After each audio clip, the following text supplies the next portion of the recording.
Hola, hola a todos y muy bienvenidos, queridos amigos, oyentes y seguidores de Historia en Podcast. Es un placer volver a encontrarnos aquí en este espacio de divulgación histórica totalmente gratuito que se llama Historia en Podcast. Y en esta oportunidad, en este episodio 171 ya, o como siempre digo, episodio 81 de la sexta temporada On Demand, en donde ustedes son los que proponen los temas, les traigo un tema que he recibido montones y montones y montones de pedidos. Es más, me dijeron, che, ¿por qué no te armás una serie de historia de la arquitectura? Entonces digo, bueno, me parece que por ahí toco un poco de oído en esos temas y preferí centrarme en este tema tan particular y tan interesante que es la historia del Coliseo Romano. Pedazo de historia que les traigo hoy para acompañarlos una vez más y estar juntos desarrollando un contenido histórico de interés general. Así que bienvenidos, pónganse cómodos porque vamos a tener un episodio bastante extenso hoy porque les he preparado, la verdad, que una data realmente increíble, aprovechando la oportunidad también, ¿por qué no?, para invitarlos, porque en el mes de febrero, ¿sí? 1 de febrero del año 2025, vamos a estar haciendo un viaje histórico, un viaje cultural a Italia, a recorrer Venecia, a recorrer Milán, a recorrer Florencia y a recorrer Roma. Junto con mi amigo Facu de Tour Cultural, vamos a estar haciendo este viaje. Ya quedan los últimos cupos, se pueden sumar desde cualquier parte del mundo a este tour. Un tour espectacularmente pensado para ir y aprovechar la historia de estas grandes ciudades, de estos grandes museos a cielo abierto, como me gusta llamarlos. Así que el Coliseo va a ser una de esas paradas y acá les traigo esta historia que la pueden aprovechar ahora desde acá. Pero imagínense lo que va a ser estar ahí en febrero de 2025 adentro del Coliseo y contándoles yo personalmente la historia de todo lo que ha pasado ahí adentro. Así que queda hecha la invitación, pueden conseguir más información en nuestra página web, ahí está. En el inicio, incluso en la sección de academia, en donde están nuestros cursos también, pueden acceder a toda la información, el costo, los precios, el itinerario, las formas de pago, todo. Y si no, me escriben por Instagram, como siempre decimos, y ahí quedamos en contacto. Vamos a alargar nomás entonces con este episodio sobre la historia del Coliseo Romano. Pero para entender la historia del Coliseo Romano, primero tenemos que entender la pasión que los antiguos romanos tenían por el ocio, particularmente por los juegos.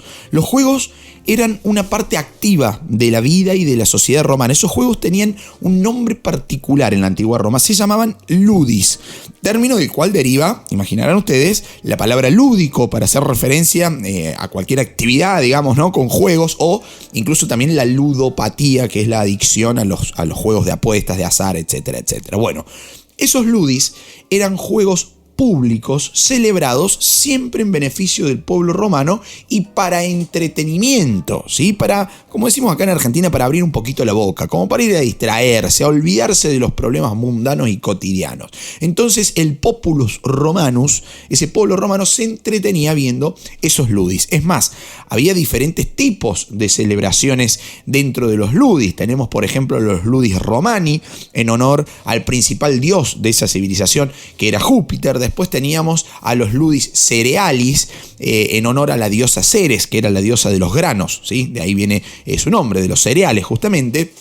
Tenemos los ludis floralis o florales, en honor de una diosa también llamada Flora, ¿sí? No se la jugaron mucho los tipos a la hora de bautizar los juegos, pero bueno, tenemos gran variedad de juegos dentro de lo que es la historia y sobre todo en el momento de máximo apogeo del Imperio Romano. Bueno, esos juegos se celebraban, tenían lugar dentro de lo que podemos llamar el calendario religioso romano, ¿no? Había muchísimas fiestas, muchísimas celebraciones, muchísimos juegos que se podían realizar, por ejemplo, para celebrar las conquistas de algún emperador, la anexión de un nuevo territorio, la llegada de un nuevo emperador al trono, ¿sí? O simplemente para contentar a la plebe, para contentar a ese pueblo romano.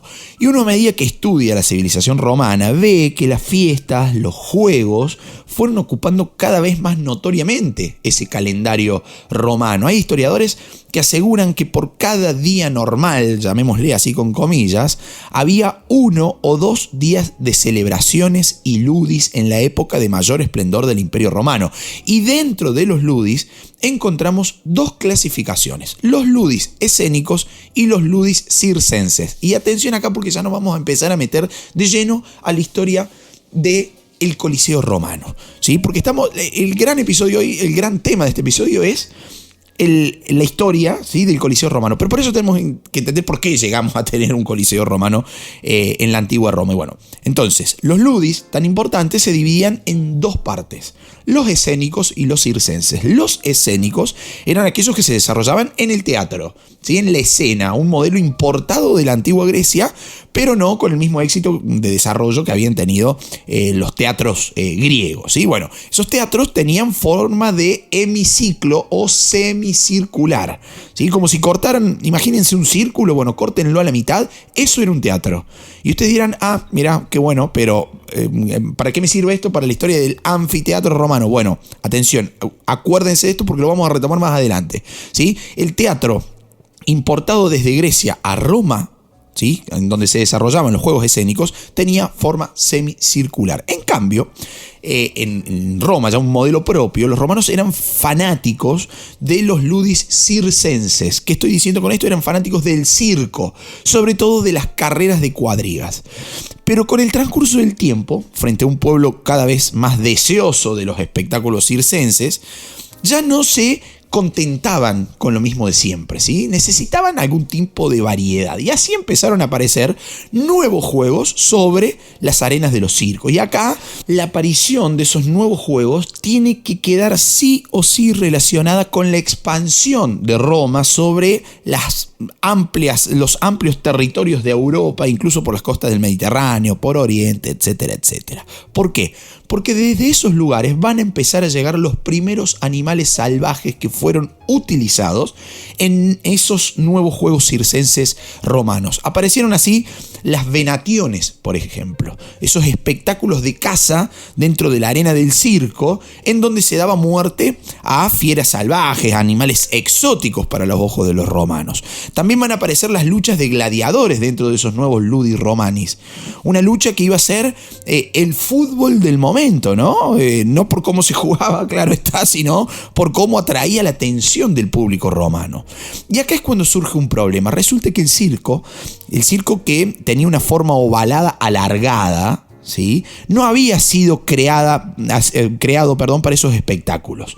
Esa forma alargada, ¿sí?, ovalada o alargada, como una pista de atletismo sería, para que se den una idea rápida, pero bastante más alargada.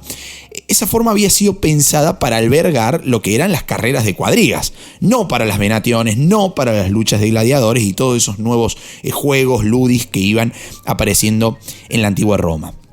Un ejemplo claro de un circo en ruinas, que actualmente todavía lo podemos visitar y encontrar, y que los vamos a estar visitando en febrero de 2025, se encuentra en la ciudad de Roma, y es el Circo Máximo, ¿sí? Es, la verdad, una cosa muy bella de ver ahí, pensar que en este lugar se estuvieron desarrollando esos primeros ludis romanis. Pero hay otro ejemplo todavía más loco, porque actualmente es una de las plazas más bonitas de Roma, ¿sí? La Piazza Navona, que se construyó justamente sobre un circo que era el circo de Domiciano. Así que bueno, imagínate poder estar ahí febrero de 2025 con ustedes, sería como un gustazo enorme. Ahora, esos circos se van a mostrar insuficientes, o se van a saber no adaptados para esos nuevos juegos, para el desarrollo de esos nuevos juegos, sobre todo porque si las peleas se producían en una parte del circo, imagínate están peleando allá los gladiadores, las fieras salvajes, no sé qué, en una punta, y yo estoy en la otra del circo, en la otra curva. No voy a ver nada, no se ve, no se aprecia. Aparte, el circo no tenía protección suficiente para esos espectadores en caso de que algún animal o un gladiador saltara, digamos, a las gradas, a la tribuna, y los atacara. Entonces había que pensar, ahora sí, en un recinto nuevo que centrara esos nuevos juegos o esos nuevos ludis. Y acá es cuando aparece el anfiteatro como solución arquitectónica a esos problemas. Los romanos son los inventores, o mejor dicho, fueron los inventores del anfiteatro. Y ustedes se pueden preguntar, ¿qué onda? ¿Cómo que inventaron el anfiteatro? Sí, la respuesta es contundente. Los romanos inventaron el anfiteatro. La definición de anfiteatro en la antigua Roma era justamente la unión de dos teatros. Recuerden que hace un ratito les dije que un teatro tenía la forma de hemiciclo o semicírculo. Bueno, el anfiteatro es la unión de esos dos semicírculos por el lado del escenario, digamos, ¿no? Por el lado de la escena, del lugar en donde se paraban los actores, dando como resultado una construcción circular, o en algunos casos, como va a ser el caso del Coliseo Romano, oval, ¿sí? Una construcción oval completa. Esa fue la primera definición de anfiteatro, la de un teatro circular, una construcción inventada por los romanos para desarrollar sus nuevos juegos. Un espacio en donde, además de mayor seguridad para los concurrentes, todos veían perfectamente bien lo que estaba pasando en la arena, en la escena del anfiteatro, desde cualquier punto de vista. Ahora, con la aparición del anfiteatro tenemos 3 escenarios para las representaciones romanas. El teatro, ¿sí?, para las representaciones escénicas, se va a seguir usando. El circo para las carreras y el anfiteatro para las luchas. Había ciudades bastante más pequeñas dentro del imperio, ¿no?, comparándola con la ciudad capital, que ya tenían un anfiteatro propio, como por ejemplo Verona, con su famoso anfiteatro, que aún hoy se conserva, es una belleza realmente monumental. Pero la ciudad capital, en ese sentido, estaba atrasada. Roma, la ciudad de Roma, no tenía todavía un anfiteatro. Entonces, pensemos en una Roma para el siglo I después de Cristo, una Roma superpoblada, con muy poco espacio, abarrotada de gente. No tenía lugar en donde desarrollar un proyecto arquitectónico del tamaño de un coliseo, ¿no? ¿Qué pasa acá? Los historiadores expertos, ¿no?, en la historia de Roma, coinciden en que la solución va a llegar de manera drástica con el incendio, el trágico incendio del año 64, un incendio atribuido a Nerón. Nerón a su vez se lo atribuyó a los cristianos y así la cosa. La cuestión fue que Roma ardió por 9 días y la mayoría de las casas de madera que había en esa capital romana van a desaparecer y se van a abrir dentro de la ciudad de Roma grandes espacios, ¿sí?, hasta que el incendio terminó. ¿No? Pasó el incendio, quedó Roma despoblada, aparecieron huecos, aparecieron blancos, aparecieron lugares en donde poder desarrollar esas nuevas construcciones. Y como un ave fénix que resurge de sus cenizas, Roma también resurgió de sus cenizas. Lo que se construyó sobre los restos de la antigua Roma fue lo que hoy los historiadores conocemos como la Roma imperial, la más bonita de todas las ciudades del mundo clásico antiguo. Una ciudad pensada, una ciudad urbanizada, con majestuosos monumentos y sobre todo, para lo que nos interesa en este episodio, con disponibilidad de espacios para el entretenimiento y para el ocio.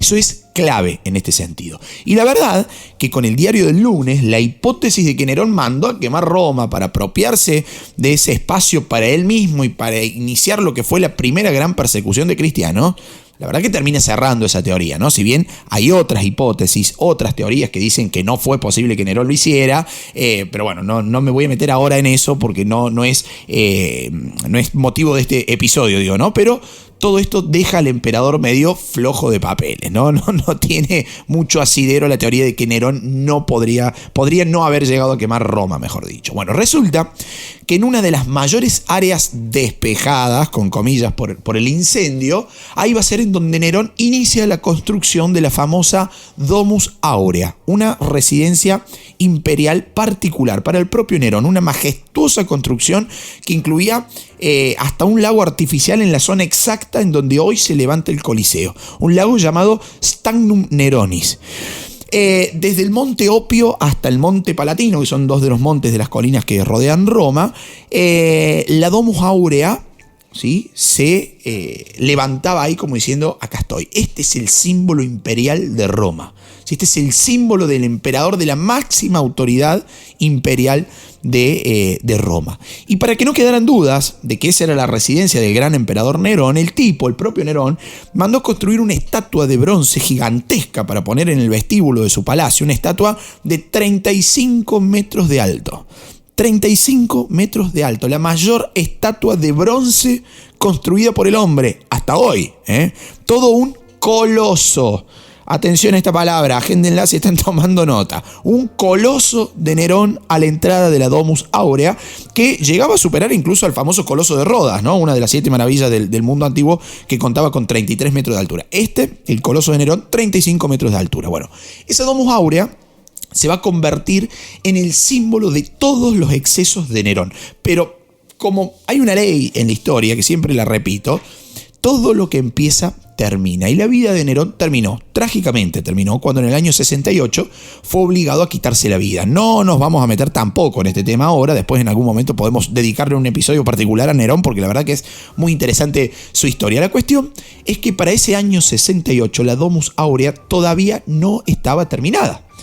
¿Quién vino después de Nerón? El que va a llegar a ser emperador de Roma fue Tito Flavio Vespasiano, perteneciente, como su nombre lo indica, a la dinastía Flavia, y que según el consenso historiográfico vino a reconstruir el imperio después de la gestión bochornosa de su antecesor, ¿no? ¿Y saben qué fue lo primero que hizo Tito? Destruyó la Domus Aurea, un símbolo, o mejor dicho, el símbolo del exceso neroniano, ¿no? Y en el lugar en donde se emplazaba este lago artificial, este Stagnum Neronis, ese punto exacto va a ser elegido como el lugar ideal para el emplazamiento de un nuevo anfiteatro para que toda Roma se modernizara en cuanto a su arquitectura y para el desarrollo de juegos tal y como había sucedido, por ejemplo, ya en la ciudad de Verona hacía más o menos 40 años antes. El lugar elegido para emplazar ese nuevo anfiteatro había sido pensado en detalle. Primero, era el centro de la ciudad en esos momentos. A cualquier romano le quedaba bien ubicado ir a ver espectáculos ahí a ese nuevo anfiteatro. Segundo, el lago artificial, que estaba ahí previamente, iba a servir para que se pudieran desarrollar, digamos, las profundas excavaciones necesarias para poner los cimientos de esa nueva mole que se avecinaba. Y tercero, y no menor, se borraría la memoria de los excesos neronianos, sustituyendo así su insultante mansión, ¿no?, por uno de los edificios más anhelados y deseados por los romanos, un anfiteatro. Así llegamos al año 72 después de Cristo, año en el que dio inicio su construcción. Y se preguntarán ustedes quién fue el constructor, al menos quién fue el arquitecto del Coliseo romano. Bueno, un dato que ha pasado a las borrosas arenas del olvido, ¿no? No se sabe a ciencia cierta hoy quién fue el constructor, el ideólogo detrás de esta obra, que es considerada la más grandiosa de toda la arquitectura romana. Y eso que los romanos fueron hábiles constructores, ¿no? Carreteras, kilómetros y kilómetros de carretera, de pavimento, de túneles, de acueductos, de termas. Pero ese anfiteatro, mamita, digamos, ¿no? Piel de gallina estar ahí adentro. Quienes hemos tenido esa posibilidad, al menos una vez en la vida, realmente se te eriza la piel y la verdad me pasa en estos momentos nomás. Así que bueno, es más, digo, la labor que va a tener por frente este arquitecto desconocido fue monumental, no solo por la construcción en sí, por la ambición del proyecto, sino también porque, por ejemplo, va a tener que construir una carretera especial inexistente hasta ese momento, que uniera Roma con Tívoli, que era el lugar en donde se va a extraer el travertino, la piedra, para levantar esa mole. Trabajo, el de levantarla, el de construirla, al Coliseo estamos hablando, ¿no?, a la mole del Coliseo, que va a llevar 8 años. Y es que si uno compara, por ejemplo, compara a los romanos, o compara el caso de la construcción del Coliseo romano con las pirámides de Egipto, con los jardines colgantes de Babilonia, con todas esas grandes construcciones del mundo antiguo, encontramos que esos proyectos van a demorar en construirse aproximadamente entre 15 y 20 años. Acá los romanos lo hicieron en 8. Y como le decía recién, en esos 8 años lo que se va a buscar es borrar todo el pasado neroniano. Una sola de sus construcciones quedó en pie, solamente una. ¿Saben cuál? El coloso que adornaba el vestíbulo de ingreso a la Domus Aurea. El coloso no se destruyó, pero sí se va a modificar. Se le van a quitar todos los rasgos neronianos de su rostro y se lo convierte en una estatua conmemorativa al dios del sol. Fue Adriano, el emperador Adriano, el que pidió que se movilizara la estatua desde su lugar original hasta el frente del Coliseo. Las fuentes de la época hablan de que esa fue una empresa tremenda, ¿no? La de movilizar una estatua de 38 metros de bronce. Se dice que se necesitaron 24 elefantes para movilizarla de su emplazamiento original hasta el que tuvo, digamos, hasta que desapareció. Porque obviamente esa estatua ya no se conserva, pero sí se conserva un zócalo bastante moderno que recuerda el emplazamiento exacto en donde estuvo por muchos años ubicada la colosal estatua de Nerón y luego colosal estatua del dios del sol. Motivo de esa estatua colosal a este anfiteatro se lo conoció por muchos años, incluso hasta el día de hoy, como el Coliseo, porque estaba al frente del Coloso de Nerón, que rivalizaba en altura con el propio anfiteatro, ¿no? Ahora, todos podemos pensar así como rápidamente, qué alegría, ¿no? La de Vespasiano al ver su magnífica idea hecha realidad, ¿no? Borró el pasado neroniano, construyó un anfiteatro nuevo, juego, no sé cuánta cosa, ocio, entretenimiento, etcétera, etcétera. Bueno, no.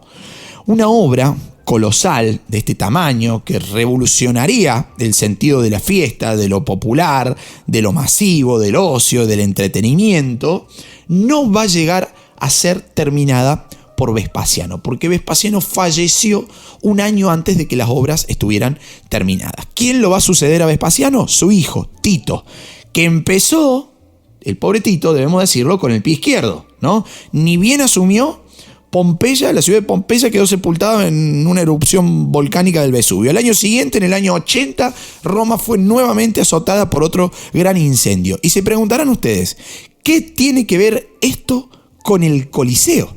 ¿Qué importa si Tito tuvo mala fortuna? No, bueno, escuchen, les cuento. Resulta que ni bien asumido, ¿sí?, para el pobre Tito tener que enfrentar dos catástrofes de este tipo, fue letal, digamos, ¿no? Fue bastante difícil. El pueblo romano murmuraba que él era un mal afortunado, que desparramaba mala fortuna, digamos, ¿no? Mala vibra, que era un yeta, como decimos acá en Argentina. Entonces, Tito se va a convertir en tan solo un año de reinado en un sinónimo de mala suerte, de mala fortuna. Ahí es cuando Tito saca su as de la manga: el Coliseo.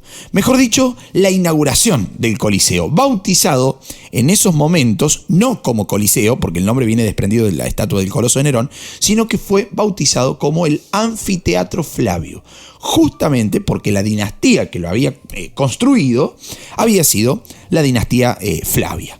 ¿Qué ofreció Tito en momentos de murmuras bastante grandes? Bueno, Tito ofrece 100 días seguidos de fiestas, de espectáculos, de juegos, con el objetivo de celebrar así la inauguración de una de las obras arquitectónicas más grandes del mundo antiguo. ¿Saben qué pasó con los rumores de mala suerte y de mala fortuna sobre Tito? Todos desaparecieron. Estamos en presencia, señores y señores, del famoso lema pan y circo. Distraigamos a la masa para que piense en otra cosa. Y vaya si Tito lo sabía y lo aplicó a esta regla, ¿no? Juvenal, un poeta romano, lo denuncia públicamente a esto. Dice: el pueblo imperial romano solo desea dos cosas: panem et circenses. Pan y circo, nada más que eso, ¿sí? Distraigamos a la multitud. Ahora sí, ya a partir de Tito tenemos al Coliseo funcionando. ¿Y cómo era originalmente ese Coliseo, ¿no? Porque hoy en día parece un gigante derruido, ¿no? Un coloso venido a menos. Bueno, sin embargo, en sus días fue una obra de una magnificencia realmente impresionante, ¿no? A ver, lo sigue siendo hasta el día de hoy, ¿no? En montones de sentidos, pero arquitectónicamente, verlo completo tiene que haber sido realmente apabullante. El primer anillo, el anillo exterior del Coliseo, alcanzaba los 50 metros de altura, construido íntegramente con sillares de travertino en 3 niveles, con columna en cada nivel, que desde el primero al tercero estaban construidas siguiendo los órdenes dórico, jónico y corintio respectivamente. Siempre en el anillo exterior, sobre la calle, digamos, encontramos 80 arcos por cada uno de los niveles, ¿sí? De los 3 niveles, 80 arcos en cada nivel. Es más, en los arcos del segundo y del tercer nivel encontrábamos en su desarrollo original una estatua por cada arco, lo que sumaba un total de 160 estatuas, lo cual hace todavía mayor su magnificencia, ¿no?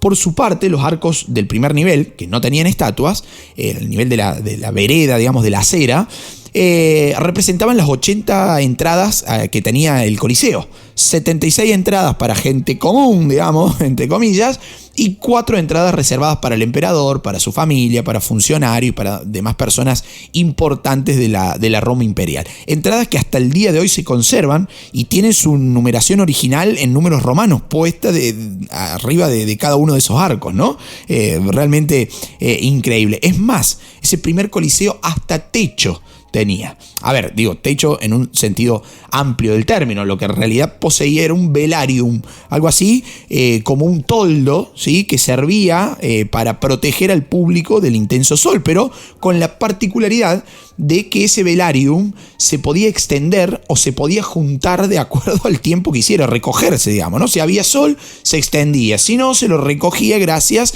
a un sistema de poleas y de trabas que funcionaban en lo más alto del Coliseo y que se llegaban a trabar, a encastrar sobre la calle circundante, todo gracias a que operaba como un sistema de gajos, ¿no? El velarium, imagínense una mandarina, una naranja, bueno, el velarium en realidad funcionaba de esa forma, tenía gajitos, ¿sí? Que permitían recoger por partes, por gajos, cada uno de los velámenes de ese techo, de ese toldo. Y todo bajo mano de obra de marineros, que eran los tipos que la tenían clara en cuanto a ataduras, a nudos, a cuerdas, sogas y al recogido de velas, ¿no? Que justamente era el velarium lo que estaban recogiendo. No nos olvidemos de ese nombre, ¿no? De velarium, muy similar a cómo funcionaban las velas de los barcos. Y no quiero sonar insistente, pero si nos acompañan a Roma podremos ver personalmente lo que queda de esas trabas al nivel de la calle, de la acera, de esas denominadas piedras de anclaje que aún hoy se conservan a nivel de la calle.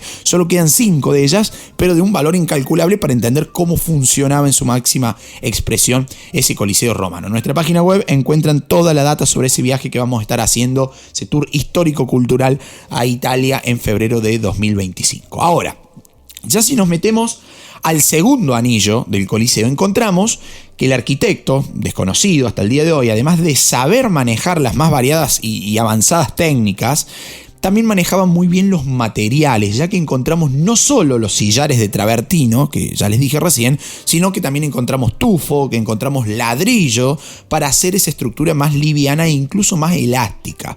Justo en la cara del actual Coliseo, en donde queda al descubierto ese segundo anillo, vemos que hay muchos huecos en las paredes, ¿sí? Como si hubieran impactado balas ahí, una cosa así. Bueno, resulta que esos huecos fueron hechos por los mismos romanos una vez caído el imperio, cuando estos muchachos usaron al Coliseo como cantera. Sí, escucharon bien, como cantera de materiales. Iban ahí, ahuecaban las paredes para encontrar y sacar los pernos de bronce que unían a un sillar o a una piedra con otra piedra, digamos, ¿no? Una verdadera locura. Incluso se han descubierto juntas de plomo entre esos enormes bloques de piedra, lo cual hace pensar en la elasticidad en caso de tener que soportar terremotos, lo cual lo convierte al Coliseo en el más sofisticado sistema de construcción antisísmica del que se tenga registro. Es más, los cimientos del Coliseo también operan en este sentido, extremadamente increíbles. Está sentado sobre una base de cemento, escúchenme, de 12 metros de profundidad.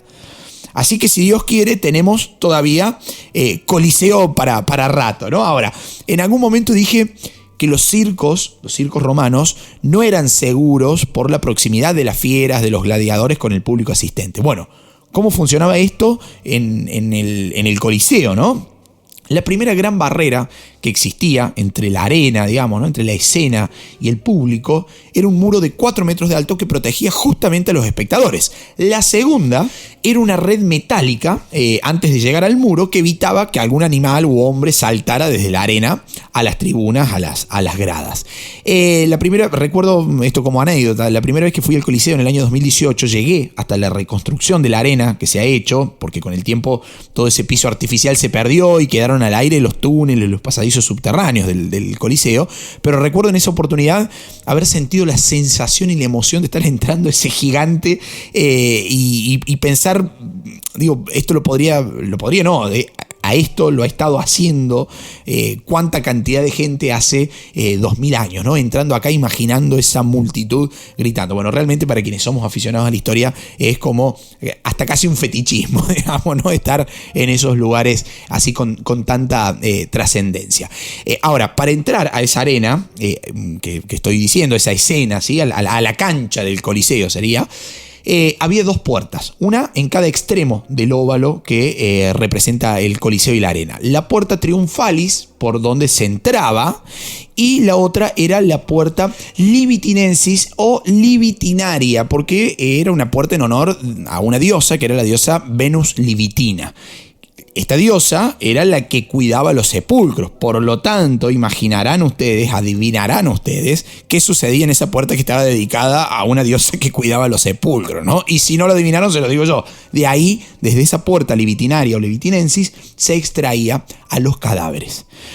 Nombré recién los pasadizos subterráneos que se encontraban por debajo de la arena, ¿no? Muy importantes para entender la dinámica del tras bambalinas del espectáculo. Había puertas por las cuales se liberaban fieras, animales a la arena, entradas, salidas ocultas, todo un entramado de pasadizos, de túneles que hacían que el show fuera total y que fuera fenomenal aparte. Yo me imagino una multitud enloquecida con tantas trampas y tantas cosas que salían de la nada en el medio de la arena. Es más, algunos de esos pasadizos estaban reservados, por ejemplo, al emperador y a las vírgenes vestales para que pudieran salir del anfiteatro sin la necesidad de mezclarse con la multitud. O sea que hasta eso estaba pensado en el antiguo Coliseo romano. Y por último, había una última galería que conectaba el Coliseo con el Ludus Magnus, que era el lugar en donde se entrenaban a los gladiadores en los días previos a su entrada al anfiteatro, ¿no? A la arena. ¿Y cuánta gente habrá entrado en ese Coliseo, ¿no? ¿Qué pregunta? Se calcula que el aforo total llegaba a alcanzar los 60.000 espectadores, 60.000 personas. La cancha de River Plate, del Monumental aquí en Argentina, hasta hace poco tenía esta capacidad, digamos, ¿no? Después se amplió, pero 60.000 personas, estamos hablando en el año 70 de la era cristiana. Y uno, entendiendo los espectáculos de tal envergadura de hoy en día, puede pensar: ¿cuánta guita, cuánto dinero habrán recaudado los romanos en esa jornada en donde 60.000 personas iban a un espectáculo de este tipo, ¿no? Bueno, en realidad no se recaudaba, porque la entrada era libre y gratuita para todos los ciudadanos romanos, con una sola excepción: cada cual debía respetar el lugar que le correspondía de acuerdo a su estrato social, su profesión o su procedencia. Cada espectador recibía su entrada, que era una tablilla, con el número de arco por el cual debía ingresar, estos arcos que les decía anteriormente, qué galerías debían recorrer hasta llegar a su lugar o qué rampas tenían que tomar, lo cual hacía mucho más ordenado el ingreso y el egreso del público, y además permitía que cada clase social no se cruzara con otra. Una verdadera locura. Locura digo porque esa prohibición de cruzar clases sociales diferentes en los espectáculos públicos era una ley propuesta en su momento por el emperador Augusto, ¿no? Con el objetivo justamente de evitar accidentes, ¿sí? Que no vaya a ser que las tensiones sociales se manifestaran en un espectáculo público. Entonces había que dividirlo. Y así encontramos la división física del Coliseo, que marcaba la forma y la manera de estar adentro del mismo. Vamos a tener en primera instancia el podium, el espacio para los magistrados, para los sacerdotes, para las vestales, para los senadores. Incluso estaba también ahí, separado del podium, el palco oficial del emperador romano, ¿no? Ese era inaccesible, el más decorado de todos, el más bonito, el de mejor ubicación y toda esa cuestión. Después vamos a tener, después del podium, lo que es el Menianum Primum, o primer balcón, que estaba reservado para los patricios, que eran justamente la clase social más alta de la antigua Roma. Después vamos a tener el Meanium Secundum, o segundo balcón, que estaba destinado a los ciudadanos romanos de menor orden. Después vamos a tener el Meanium Summum, o balcón superior. Fíjense que ya nos vamos elevando, vamos en altura, ¿no? En donde iban los esclavos, los plebeyos pobres, por ejemplo. Y por último, el Summum Ligneis, o parte superior de madera, reservado solo para mujeres de pie y en lo más alto del Coliseo. Hoy no nos quedan rastros de todas esas gradas. Es más, se notan partes lisas adentro del Coliseo que eran los soportes sobre los cuales anclaban los asientos, las gradas, ¿no? Pero ya no queda nada de ese graderío. Recordemos, y ya lo vamos a ver, que el Coliseo estuvo abandonado durante muchos años, hasta cayó en desuso y en algún momento se va a pensar en demolerlo. Pero ya vamos a ir a esa historia que es también muy interesante. Volviendo a la historia original del Coliseo, les voy a contar así como rápidamente qué juegos se desarrollaban ahí adentro, qué ludis se estaban desarrollando dentro de ese nuevo espacio físico para el ocio y el entretenimiento, que era el anfiteatro Flavio. Bueno, en primer lugar, venationes o venaciones, como prefieran llamarlo, es decir, los espectáculos de caza, que como dije hace un ratito, desde la expansión del Imperio Romano por el norte de África, por Oriente, van a empezar a llegar animales exóticos a la capital imperial. Llegaron tigres, leones, jirafas, osos, avestruces y montones de cosas. Y antes que nada, esos animales eran trofeos de guerra para los generales que al entrar a Roma eran admirados por esas bellezas que traían, ¿no? Pronto esos animales van a ser utilizados como carne de cañón, como víctimas del deseo de sangre de una plebe que concurría a esos espectáculos. Hay escritos que demuestran que el Coliseo se decoraba para cada venatión, ¿no? Para cada una de estas cacerías de animales. Se ponían dentro de la arena, se simulaban colinas, árboles, un verde así como muy frondoso que simulaba el paisaje original nativo de esos animales para que pelearan entre sí o para que fueran cazados dentro del recinto del Coliseo. Lo que sucede es que lo que se intentaba hacer era demostrar todo el exotismo que el imperio tenía en toda su vasta geografía. Debía ser mostrado ante los ojos de más de 60.000 personas por cada uno de los espectáculos. Había que mostrar. Otra de las reglas de oro de la política, ¿no? Claro, a los ojos de hoy esto puede resultar un atropello, ¿no? Pero los romanos no reparaban en cuestiones ecológicas o en el amor a los animales. Es más, hubo zonas que se limpiaron, comillas, de animales considerados peligrosos. Para que se den una idea, solo en los juegos inaugurales del Coliseo, que inauguró Tito con 100 días de fiesta, se llegaron a matar más de 5.000 animales salvajes, de modo tal que para fines del siglo IV, dicen algunas fuentes de la época, ya no quedaban leones en Mesopotamia ni quedaban elefantes en el norte de África. Fuerte, ¿no? O sea, los tipos arrasaban con todo. Ahora, segundo espectáculo que se desarrollaba ahí adentro, las luchas de gladiadores o munera gladiatoria. La primera lucha de este tipo, de la que se tenga conocimiento, es una lucha de gladiadores, se dio en el siglo III a.C., cuando, en ocasión de la muerte de un alto funcionario de la República Romana, su hijo quiso ofrecer a los dioses una ofrenda de 2 vidas humanas. Y así van a nacer las luchas de gladiadores, que empezaron a proliferar rápidamente y que llegaron también a perder su carácter de sacrificio humano a medida que avanzamos en el tiempo, pasando a ser ya considerado un mero espectáculo. Es por eso que llegamos a tener en Roma escuelas de gladiadores, organizadas y manejadas por unos tipos que recibían el nombre de lanistas, que eran los dueños de los ludus. Los ludus eran las escuelas de gladiadores. Se dice que estos tipos, los lanistas romanos, eran verdaderamente personas sin escrúpulos. Reclutaban personas perdidas, ¿no? Condenados a muerte, prisioneros de guerra, esclavos, todo con el objetivo de formar su grupo de gladiadores. El lanista pasaba a ser el dueño absoluto de esos rescatados de la muerte prácticamente, ¿no? Les podía pegar, los entrenaba hasta el cansancio, incluso hasta los podía matar si quería. Muchos otros gladiadores llegaban a enlistarse voluntariamente, con el solo objetivo de ganar fama y dinero, que era una vía de ascenso social también, ya lo vamos a ver. Había varios tipos de gladiadores con armas y con técnicas muy diferentes, técnicas de lucha, digo. Tenemos, por ejemplo, los samnitas, que eran hombres así como muy corpulentos con armamento pesado, más defensivo que ofensivo, podríamos decir. Después tenemos el secutor. El secutor ya tenía un escudo ligero y un puñal muy afilado, lo que permitía tener movimientos bastante más rápidos, más ofensivos. Se dice que era uno de los espectáculos preferidos por el público romano. Y por último tenemos el retiarius, ¿sí? Que era una persona un gladiador armado con una red emplomada y un tridente, que eran las armas distintivas de los pescadores. Por eso se le llama retiarius, por el uso de la red. Y para agregarle picante a esos espectáculos de gladiadores, a veces a mitad de la lucha se solía liberar a alguna fiera por cualquiera de esas boquitrampas de la arena del Coliseo, de esos pasadizos subterráneos al menos.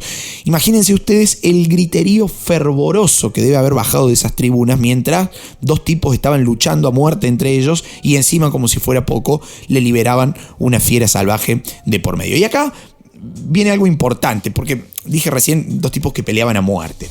Acá hay que hacer un paréntesis y es romper un poquito la idea tradicional que las películas nos meten en la cabeza, ¿no? Hollywood siempre es el culpable de algunas concepciones de la historia. Bueno, porque el costo de estas luchas eran realmente muy elevado, ¿no? Todo se negociaba con el lanista, el dueño de los gladiadores, persona que no siempre se podía dar el lujo de perder hombres así como así. Entonces, muchas veces esas peleas de gladiadores eran arregladas, eran simuladas por los por lo tanto no se producían muertes. Esas luchas, en donde no se producían muertes, eran llamadas lucius. Y cuando se producían las luchas a muerte, porque también vamos a tener, no siempre, pero vamos a tener, eran los espectáculos considerados así como especiales, ¿no? Sobre todo por la generosidad financiera, podemos llamarle, que tenía el organizador, el lanista. Y en ese sentido, la munera o la lucha gladiatoria más espectacular que se organizó, la organizó Trajano, el emperador Trajano, en el año 107, que llegó a enfrentar a muerte a 10.000 gladiadores. 10.000 gladiadores. ¿Y saben ustedes cuánto duró esa lucha de 10.000 gladiadores? Escuchen esto porque es asombroso. Esa lucha organizada por Trajano con 10.000 gladiadores duró 5 meses ininterrumpidos. 5 meses sin interrupción ninguna. Se preguntarán ustedes, ¿ganaban dinero los gladiadores? Sí, claro, al igual que cualquier deportista famoso de esta época, ¿no? Si alguien se distinguía en la arena, muy probablemente fuera invitado, por ejemplo, por los senadores a sus extensos y así muy abundantes banquetes, ¿no? Con placeres de todo tipo, imaginen lo que puedan imaginar. ¿Y hasta cuándo llegaba a luchar un gladiador? ¿Cuándo un gladiador era considerado viejo? Bueno, si sobrevivía 3 años en la gladiatura, o sea, siendo gladiador, quedaba automáticamente liberado de ese oficio, recibiendo la denominada rudis, que era una espada de madera por parte de su representante, su lanista, lo cual lo eximía de la gladiatura. Era todo un honor, porque nadie generalmente sobrevivía a 10 combates. Algunos de esos gladiadores retirados o jubilados, podemos decir, se iban a trabajar, por ejemplo, como monitores, como maestros en las escuelas de los lanistas, ¿sí? Que estaban educando a nuevos gladiadores. Aunque muchos otros preferían seguir peleando en la arena porque se había vuelto, lo que podemos decir, su estilo de vida, ¿no? No conocían otra forma de vivir que arriesgando su propia vida. Muchas veces se ha retratado en películas, en series, el famoso gesto de los emperadores con el pulgar hacia arriba o hacia abajo para saber si el gladiador victorioso mataba o le perdonaba la vida al vencido, ¿no? Bueno, eso es mitad real, mitad ficción, ya que lo que sucedía en realidad era que el gladiador consultaba sobre el futuro de su víctima, en caso de ser una lucha a muerte, ¿no? Le consultaba al emperador y el emperador le consultaba al público que había asistido, al graderío, al pueblo. Y desde las gradas bajaban 2 respuestas. Podíamos tener una primera respuesta que era yugula yugula, que significaba matalo matalo, o podía bajar el griterío de mite, que quería decir suéltenlo, perdónalo, ¿no?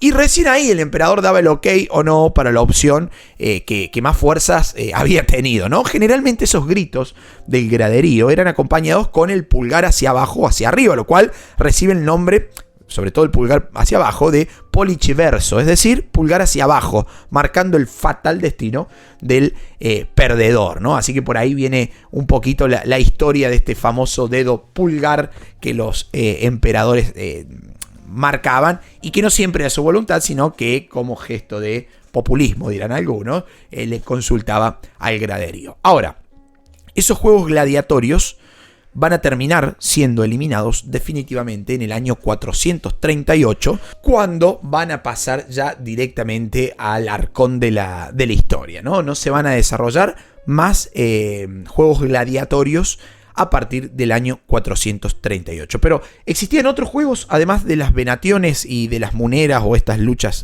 gladiatorias. Sí, había otros tipos de espectáculos, como por ejemplo las naumaquia y las damnatio ad bestias. Explico uno por uno. Las damnatio ad bestias eran ejecuciones a muerte que se desarrollaban, en donde el condenado era arrojado dentro del recinto del Coliseo, en donde se liberaban fieras, se liberaban animales salvajes. Eran penas de las cuales estaban excluidos los ciudadanos romanos. Y entonces, ¿quiénes van a ser los mayores condenados con esta modalidad? Bueno, algunas fuentes hablan de los cristianos. Es por eso que a la entrada del Coliseo se puede encontrar una cruz cristiana, recordando todos aquellos primeros cristianos que encontraron la muerte de manera tan horrorosa en esas arenas. Algunos arqueólogos van a poner en duda que realmente se hayan matado cristianos ahí en las arenas del Coliseo. Lo cierto es que desde los siglos XVI y XVII se asocia este lugar al martirio cristiano. E influenciado por eso, en 1749 el Papa Benedicto XIV lo va a convertir en lugar santo al Coliseo, para honrar la memoria de los que ahí fallecieron por su condición de cristianos.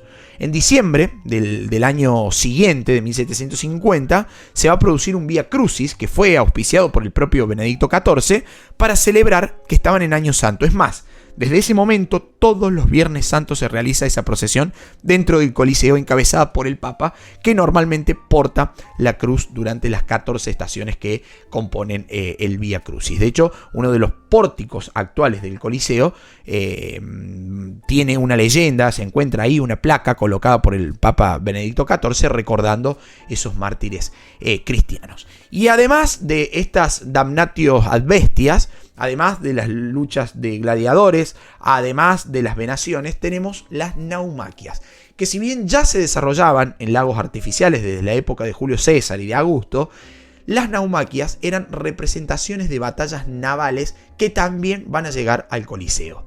El historiador romano Suetonio afirma que en el año 80 después de Cristo, durante las festividades de inauguración, Tito, el emperador Tito, llenó la arena del Coliseo con agua y libró ahí adentro un combate entre naves, ocasión repetida por su hermano Domiciano al acceder al trono un año después.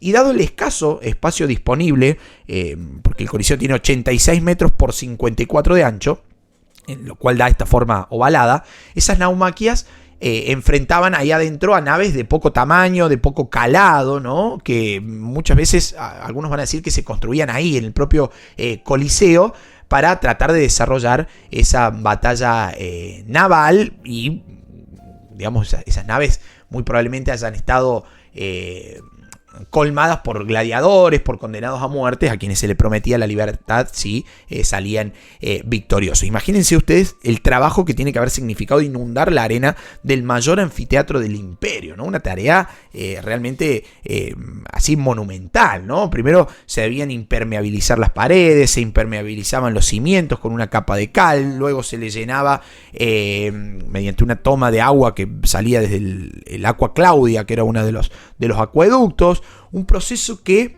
uno puede imaginar hoy cuánto tiempo le habrá llevado. Imagínate cuánto demoro para llenar la pileta de mi patio y todo el protocolo que hay que hacer. Bueno, cuánto habrán demorado en llenar de agua el Coliseo. Se dice que solo demoraban 35 minutos, según cálculos recientes esto, ¿no? Permitiendo así el rápido paso de la lucha terrestre a la naval para sorpresa de todos los espectadores, lo cual no deja de ser una locura, ¿no?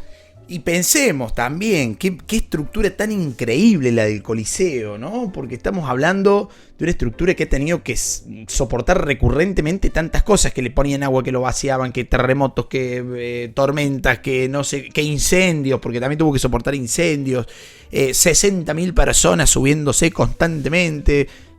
Qué monumental obra. Pero ya para el siglo V, ¿sí? El siglo V, mejor dicho, después de Cristo, se notaba el desgaste en las paredes del Coliseo, el uso recurrente sumado a todas estas catástrofes que le decía, terremotos, incendios, el declive propio de la civilización romana, habían hecho estragos en su arquitectura. Se dice que el último espectáculo del Coliseo fueron unas venaciones desarrolladas en el año 523, ya caído el Imperio Romano de Occidente, en tiempos del bárbaro Teodorico, ¿no? Tiempos en los que el edificio se encontraba ya prácticamente en ruinas. Roma había caído hacía medio siglo, su papel era el de una ciudad secundaria que además empezaba a despoblarse, el mundo urbano clásico romano comenzaba a ruralizarse poco a poco. Hay una frase realmente increíble de un monje benedictino llamado San Beda el Venerable, quien en el siglo VIII viajó a Roma y al ver la solidez todavía del Coliseo, que ya estaba en desuso hacía mucho tiempo, dijo casi en tono profético: mientras permanezca el Coliseo, Roma permanecerá. Cuando caiga el Coliseo, Roma caerá. Y cuando caiga Roma, caerá también el mundo. El Coliseo no cayó, pero durante la Edad Media, en él van a encontrar refugios animales, vagabundos. O sea, esto puede resultar medio loco, pero sí, adentro del Coliseo vivieron personas. También se va a usar como cementerio, se va a usar como depósito. Durante el medioevo sirvió de fortaleza para una de las familias más poderosas de Roma en esos tiempos, que fue la familia Frangipani. Pero por sobre todo, como dije anteriormente, el Coliseo fue utilizado como una inagotable cantera de materiales.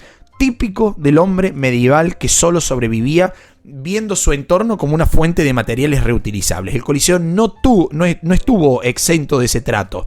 Esa mentalidad, ¿sí?, de usar el Coliseo como cantera y de usar lo que el medio me ofrece como recurso prácticamente inagotable, y si se agota voy y busco otro, muy propio del hombre medieval.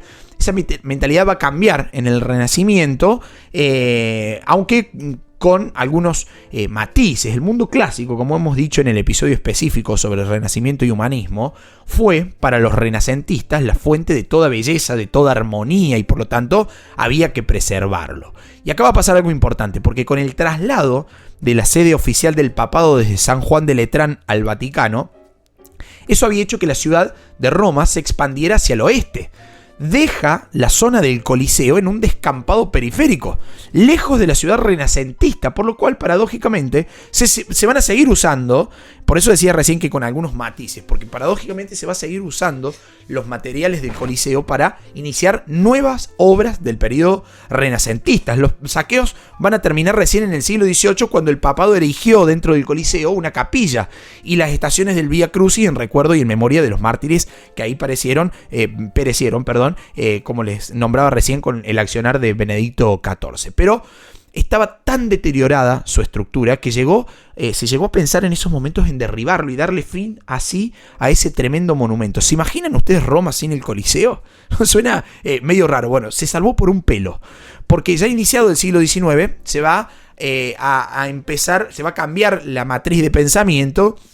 Y se va a argumentar que hay que mantener en pie el Coliseo, ¿no? Haciendo uso de la regla de San Beda el Venerable, ¿no? Que no caiga el Coliseo porque cae Roma, y si cae Roma cae el mundo. Entonces, siglo XIX se empieza a pensar en consolidar su estructura. En 1826, por ejemplo, se le van a construir esos espolones de ladrillo sobre el círculo externo, una especie de triangulito en diagonal, ¿no?, que permite preservar la estructura para que no se siguiera cayendo. Obra esta encarada por Giuseppe Beladier, por ejemplo. Van a comenzar también las excavaciones arqueológicas en el Coliseo, que van a sacar a la luz todo ese mundo subterráneo. Y de ahí se empieza a pensar en ese monumento como un monumento histórico. Aunque hasta la década del 70 del siglo XIX se podía incluso estacionar autos en los primeros anillos del Coliseo, ¿no? Una locura realmente increíble, pero ya pensando ahora sí